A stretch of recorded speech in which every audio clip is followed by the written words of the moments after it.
Subject Sanskrit. Topic है क्रिया एवं लकार। क्रिया कर्ता के द्वारा किया जाने वाला काम, जैसे पढ़ना, लिखना, हंसना, ये सब क्या है? क्रिया है।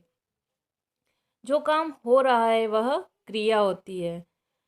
इसी क्रिया को संस्कृत में धातु कहते हैं, अर्थात क्रिया के मूल रूप को धातु कहते हैं। जैसे पढ़ना के लिए पठ धातु का प्रयोग होता है, लिखना के लिए लिख धातु का प्रयोग होता है, और इसी तरह हंसना के लिए हंस धातु का प्रयोग होता है।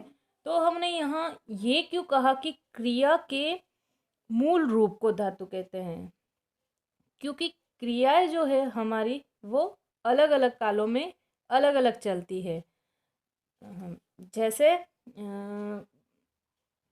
क्रियाएं हमारी भूतकालिक हो सकती है, भविष्यकालिक हो सकती है, वर्तमानकालिक हो सकती है।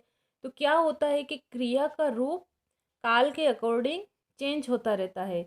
लेकिन धातु हम किसे कहेंगे? कि क्रिया के मूल रूप को। अब यहाँ पर पठ धातु, तो पठ का मतलब होता है पढ़ना।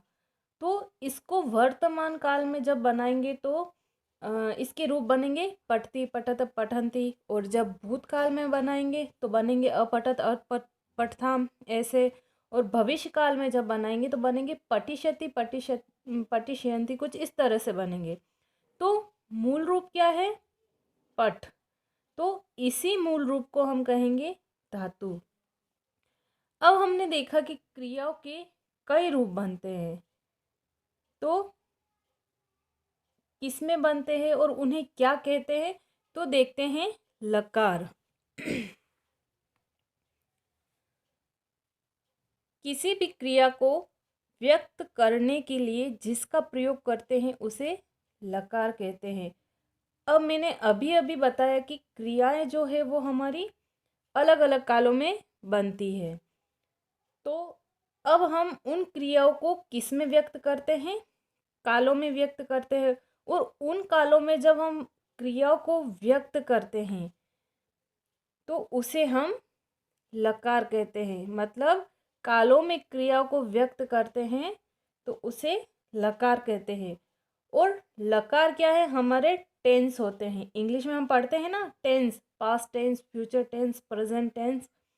उसी तरह हिंदी में भी हम पढ़ते हैं काल, भूतकाल, भविष्यकाल, वर्तमान काल।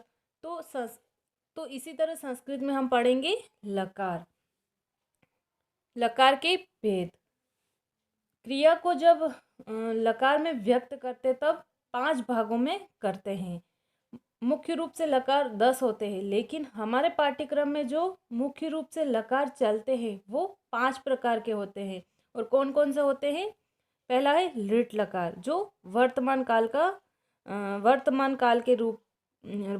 काल में चलेंगे। लृट लकार भविष्य काल में चलेंगे। लंग लकार भूतकाल में चलेंगे।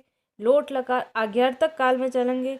और इसी तरह विधिलिंग लकार या प्रेरणार्थक या चाहिए अर्थ में चलेंगे।